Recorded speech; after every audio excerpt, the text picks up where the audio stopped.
เบิ่งงัวอ้วนกันนี่160นะครับนี่อ้วนใหญ่อ่างเดี๋ยวใส่เบิ่งถ่ายมันเดี๋ยวเบิ่งถ่ายกัน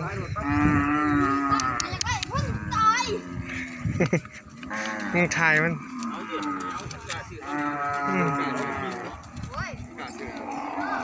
อ้วนใหญ่ทุนมันผมหูเลยพี่น้องทุนมันงัวไอ้นะครับเบิ่งเพิ่นสิซื้อขายกันเท่าไหร่ขึ้นมาอยู่53เลย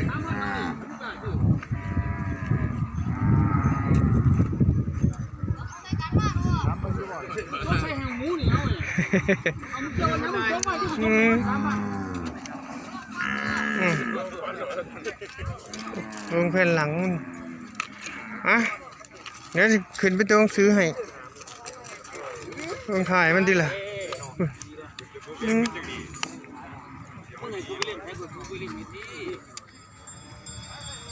เล่ได้2สูงเท่าไหร่นี่135อุ้ยเดี๋ยวเบิ่งเนื้อก่อน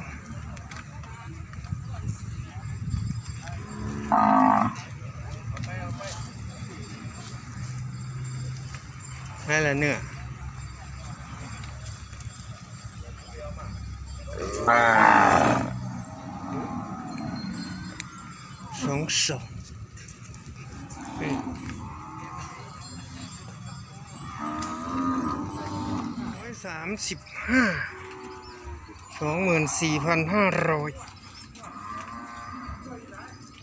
300 โลละ70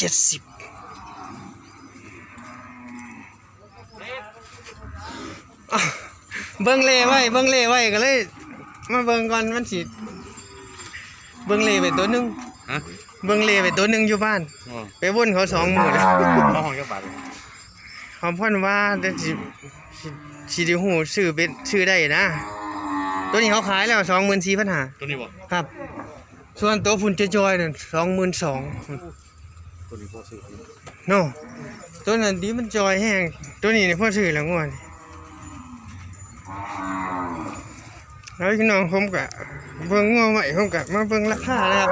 ที่ผมทายนี่ก็ผมก็แบ่งปันนะครับแบ่งปันพี่น้องได้รู้ราคานะนี่มีเนื้อเนี่ยตัวนี้พอซื้ออยู่ 24,500 โอ้ในห้อยให้17,000นะครับนี่145นี่งัวอ้วนเวียดนามบ่เข้าเด้อพี่น้องเด้องัวอ้วนนี่ซื้อขายกันหน่อยมากครับนะหน่อยแห้งงัวอ้วนนี่เวียดนามบ่เข้าบ่คือคักมีการซื้อขายกันแต่งัวผูกันนั่นนะงัวอ้วนนี่บ่มีนะครับพี่น้องเอางัวเข้ามาหลังจากนี้ไปอีก2 อาทิตย์ 3 อาทิตย์นี่นะครับเนาะให้เน้นงัวผูนะครับนะงัวอ้วนเอาไว้ก่อนพี่น้องเน้นงัวผูอย่างเดียวนะครับนะที่มีการซื้อขายตัวนี้เพิ่นยังให้17นี่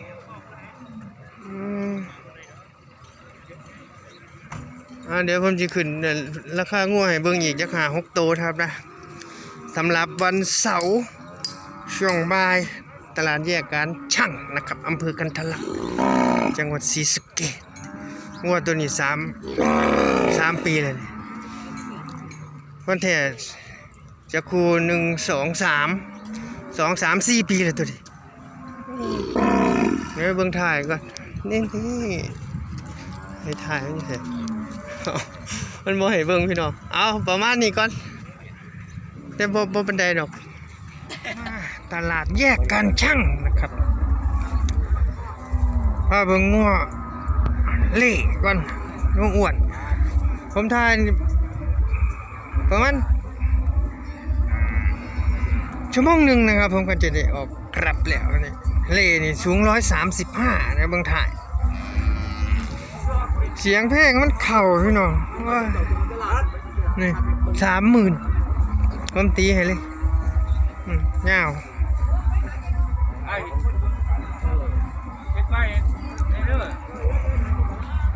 เต้นตัวนี้20,000นะ เสียงเพลงเขาพี่น้องโอ้ตัวนี้145ได้ผมตีตัวนี้2ได้ใส่เบิ่งท้ายนำ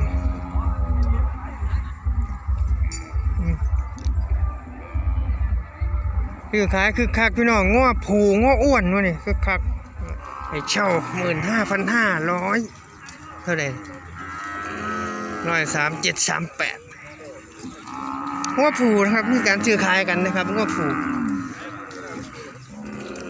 ขายแล้วขายไป15,500ส่วนง้ออ้วนนี่เงียบครับเวียดนามบ่เข้าเงียบนะครับนะงัวผูนะมีการซื้อขายนะครับงัวผูตอนนี้ผมทานนี่ประมาณบ่ายโมงเขาบอกแดดเอียดนะไม่ขายมือขายน้ำนะครับนะ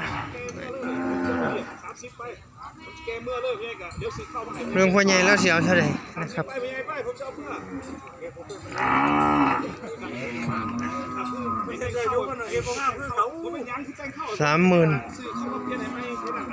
เดี๋ยวใช้เบิ่งถ่ายนะครับเบิ่งบรรยากาศการซื้อขายน้ำจักหน่อย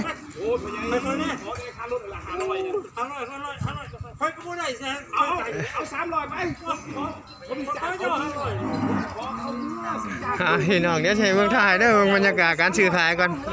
ขายกันอยู่200เนี่ยจบแล้วพี่น้องมาบ่ล่ะพ่อค้าเสือกบ่มาจบแล้ว33,300ไหนเบิ่งถ่าย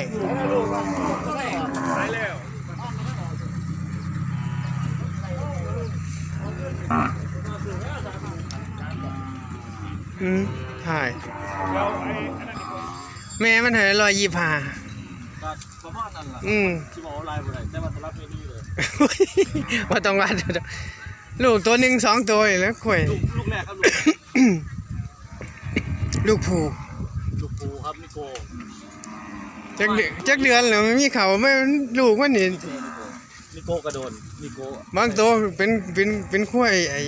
ข้วยสิน้อยๆเนี่ยซ้ำนี่เป็นปีแล้วเด้ครับแม่นมันจะบ่เขามันแล้วแต่หมากน้อยหมากใหญ่มันก็บ่ยาวเลยเนาะ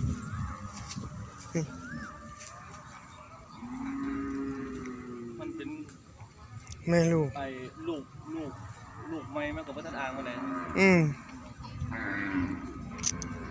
ถ้าอีกลูกนึงก็สิอ่างกว่านี้